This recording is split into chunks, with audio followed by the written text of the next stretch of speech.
All right, so yeah, just wanted to show you a quick song, just how you can put together something fast in Koala, um, and still utilize your keyboard or whatever you have. Or if you don't have a keyboard, you can do this by hand. This is not complicated. So some hats, snare, all of these are set to one shot. If you look here, go into them. You can either stretch them if you got a loop, right? Then you got a little percussive part. I like having percussion first sometimes, just because it'll kind of give me a kind of a rhythm to rock with. Pick the tempo. If you put the stretch on this, right, you can change the tempo while it's playing. Just let it loop and then find the right tempo that you want that percussion to, and then build off of that. So that's kind of what I did. I'm actually going to show you that by clearing these 3 items. So this should be...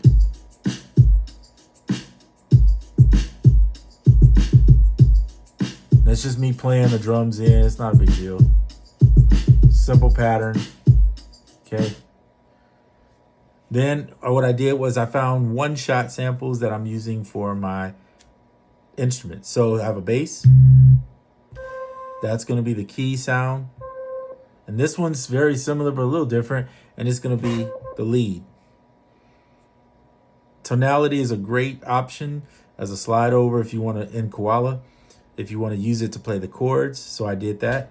Press that, put it in chromatic, and put the keyboard on.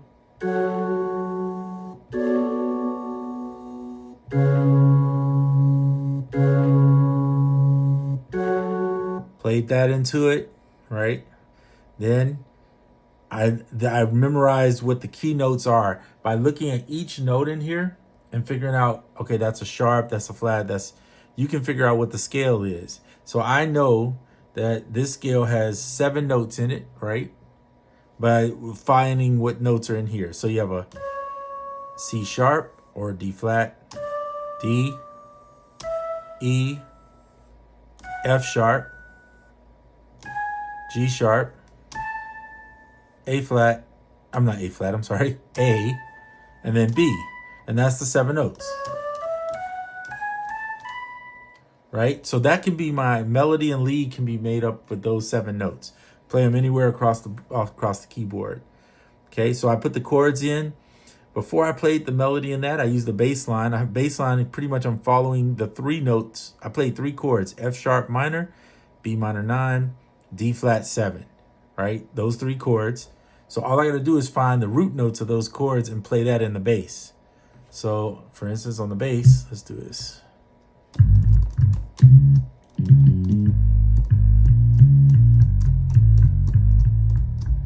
So find the 3 chords. So in this case, F sharp was my first one. B was my second one. And then D sharp, or D flat rather, or C sharp. Make a turnaround. And you got to stay within the keys, the 7 notes.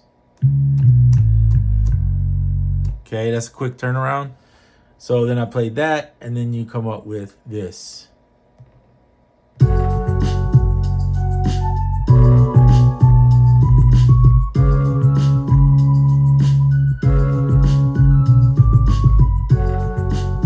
you can see the chords or the notes there.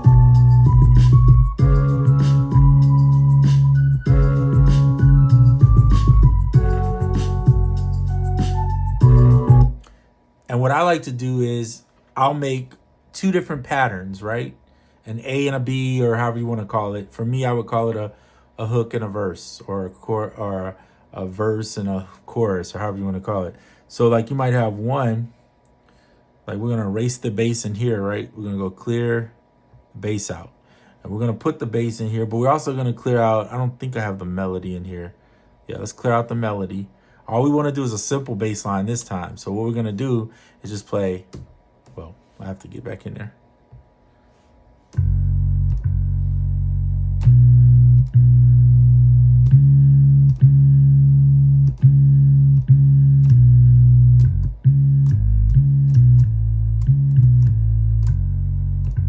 So it's more simple than the previous one. All right, let's do it.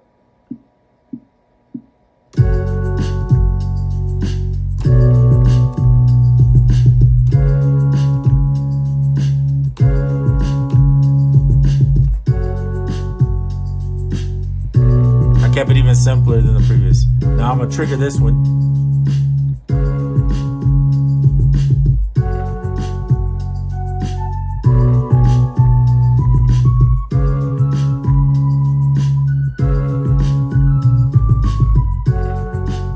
And trigger this to go back into the verse.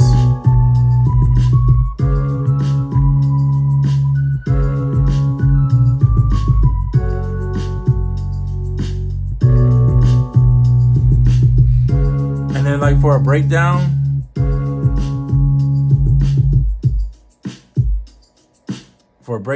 I might, make some chords that are separate, like a different pattern on the chords, so that you don't have to hear the same thing over and over and over again. So I might, oops, that's not it. Play around with the chord portion again. I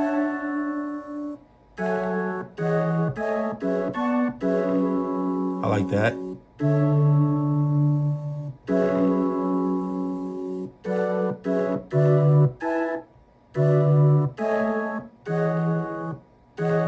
All right, so I found 3 chords I like. And then I might take the beat and I might put it over here. And then I'm going to record just these 3 chords. A little something different rhythmically too. Something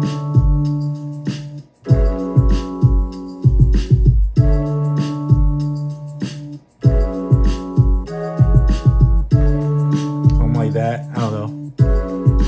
It's not the greatest, but it's... And then trigger this.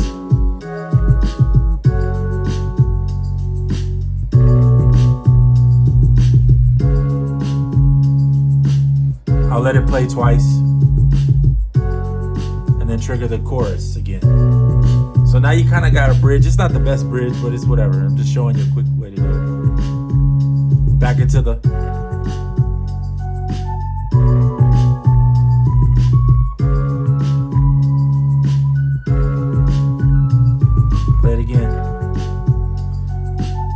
This time we'll trigger the bridge so you can see kind of.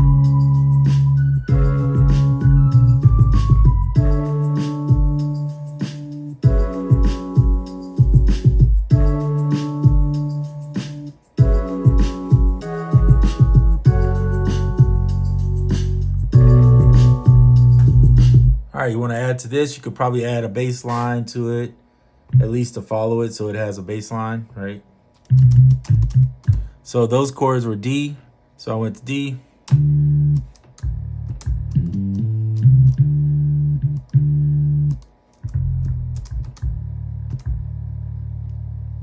Then I went to G flat, which is F sharp, same thing. So, and then D back to E.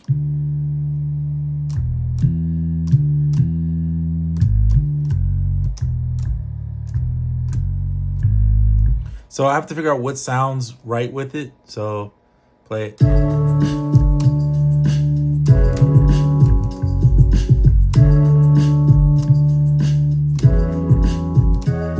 don't like that E. Sounds a little weak. So I'll probably use these over here.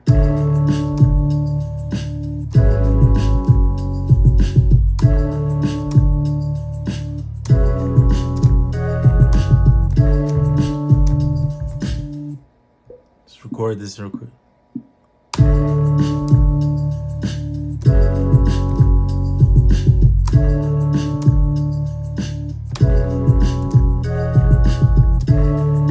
Oh, you know what? I actually didn't play that right. I'll fix it. But I played. I have to see what I played now on that. Hold on, get out of there. On the chords, I have to see what I played. So I believe this is the chords. Yeah, hit that, and then you can see your chords. So you can always copy that if you want. Copy the melody if you.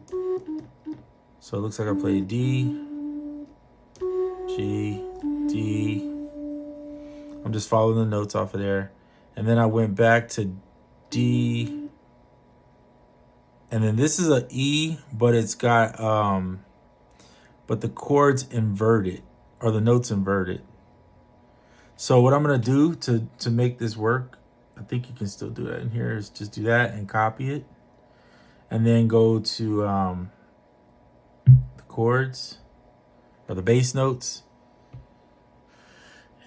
I don't mind, these parts sound pretty good. This is just this last part, but for the sake of making it all sound pretty uniform, I should be able to go right, hold down here, paste.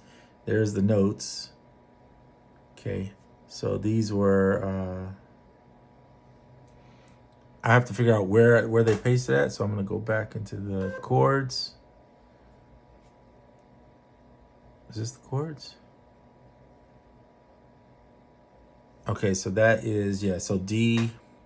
I must have picked the wrong notes. I did pick the wrong notes. Apologies already, I'm messing up. All right, copy this. If you really don't want to make that mistake, you can copy the whole thing, and then you probably save yourself some headache there that I just created. Paste. All right, so this should be here. This we'll get rid of. That's the wrong ones. Delete. I wonder why they look really different. That wasn't the bass. What happened was I didn't select the bass notes. So I'm just pulling the bass notes off and following them. And if you want to give it some variation, one of the things I like to do is, oops, not do that, is I will snap and then I'll, it's a little glitchy right there. I don't know what that thing is doing. All right, it's not working that way. So what I'm going to do is just do it one by one. So you just copy that note, and then you can, what you do is you adjust the velocity. I'll show you that in a second too. See, because when you put them in, they're going to automatically be at full velocity. So just go in and you can see the velocity a little bit. So I might make that one less, maybe leave that one up, make this one a little bit less, and it should be good. A little more. I wish they had a random velocity thing in here. That would be nice. So I wouldn't have to sit there and do that manually by hand. But that's okay. Usually I just play it in anyway. Play it till you get it. So let's see what it is.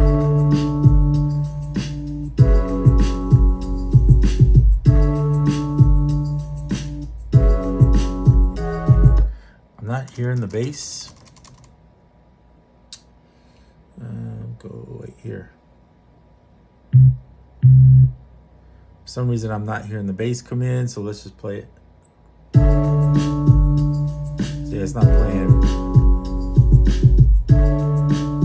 So weird. It's playing the notes, but it's not actually.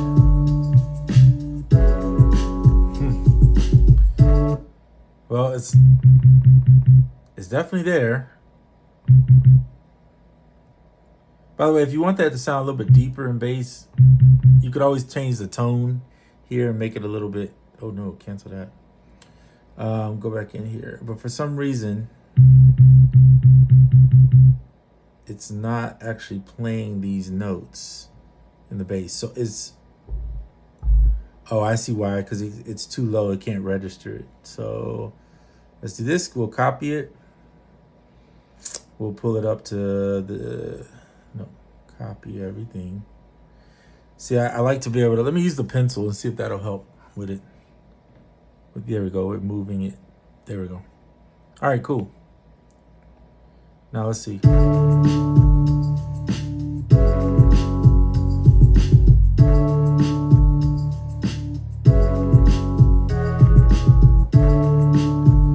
It's there. So I'll fix that in the mix. What I'll do is if the bass is too low and it's not hitting right, I'll fix that in the mix. Because it's working over here, but it's not obviously.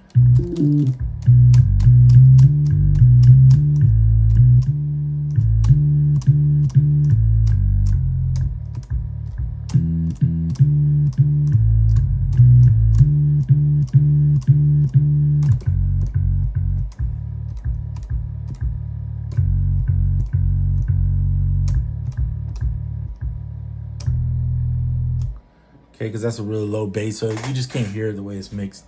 Some ways to fix that in the mix too, or if you're gonna do it in here, is EQ out some of this bass out of here to make it where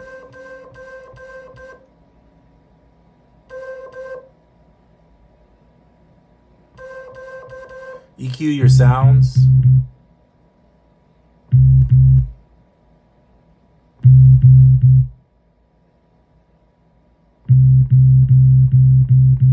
That helps it to sit in the mix better. See, there you go.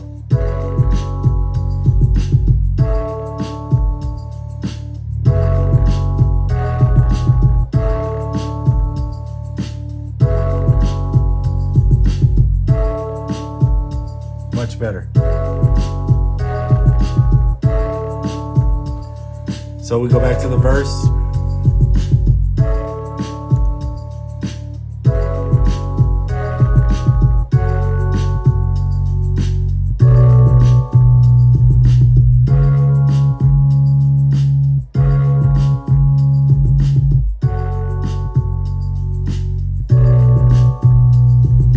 So one of the things that happens though, when you EQ something like that, then you got to remember that this is gonna, right here, the dynamics of the velocity here is gonna vary and change up. So these look like they're just 100% on.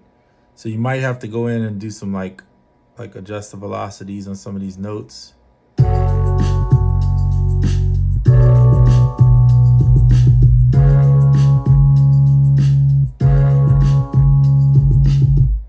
And this first note here is an F sharp. So you may find that see, that one's 2.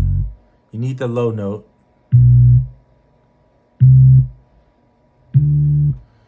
You could bring that one down maybe, or bring the second one down if you wanted it to sound a little bit different. So let me do it with the pencil. You could try this. I'll show you. Oh wait, that's the velocity. I'm on the velocity still. Get over here and bring it down to, what are we on? F. So wait, what? No, that's down here. That might be, I think, you know what, that might be too low. Let's just leave it where it's at. But one of the things another thing you can do is adjust one of them to where they don't ring so loud. So like do that maybe. Bring these down just a little bit.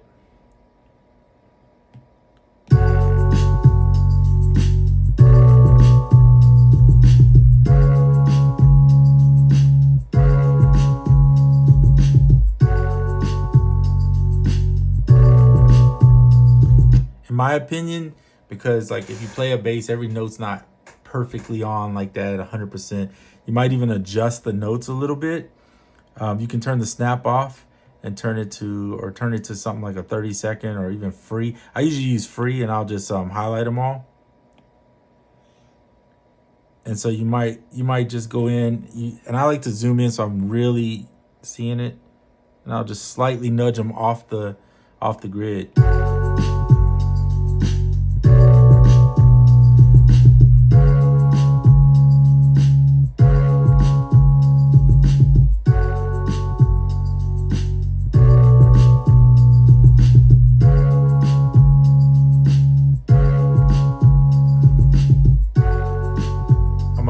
This note a little bit longer so that they're not perfect. Maybe not that, but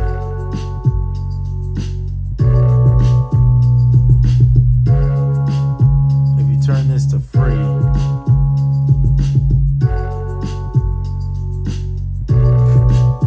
and zoom in a little bit more, you can nudge it. There you go. That's not too bad.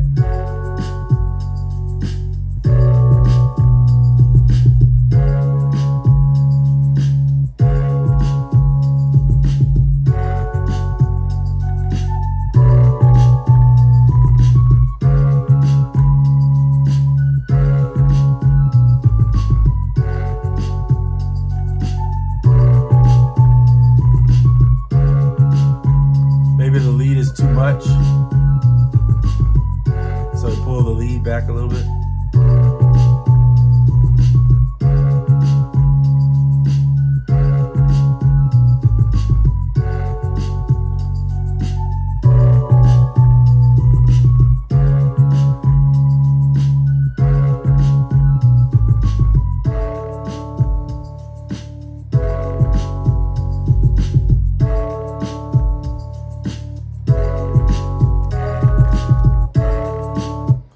So you got options. You see how it works? So I'm gonna pull this over here just so you know that's that.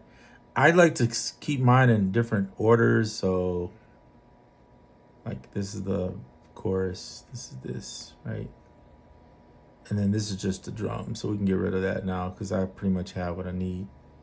Okay, chorus, and then this will be the bridge part here. So you could kind of play between them. So you at least, because we don't have a way to, we can label this, but you can't label this yet, which would be nice if you could have a little label above it, a little white tab, maybe put that line a little bit higher or something if you could, and we can put some labels there. I'd almost rather have labels than 50 different squares. Like you got squares here, square, you got like 4, all these sets. I'd rather have a few less sets of sequencers like that and have the ability to label which parts are what. It'd be easier for, I think, live performing, or at least if you want to try it that way. To me, it seems like it'd be easier. All right, that's all I got for this video. I just wanted to show you making a song in Koala that I still do it occasionally just for fun. Sometimes on the phone I'll do it. I might even start a song like this with an idea and then take it over to Ableton and finish it. Oh, and the cool thing is too that they add in here is you can see that you can export as an Ableton Live set. So it'll put them in the session view, and then you can drag them from the session view into your DAW. That's one option. Personally, I don't do that. I mean, maybe the drum rack would be cool, but I don't really do that. I prefer to just export them as sequences or whatever, either sequences or samples, however you do it, and just send them over, because now you can with iPad, if you're using a MacBook especially, you can airdrop that stuff straight into the MacBook, and it's not a big deal. It eliminates you having to sit there and send a whole set over, and then you got to drag when you get into Ableton. Yeah, that's a pain, in my opinion. But maybe if you're just trying to perform in Ableton with it or something, maybe that will work.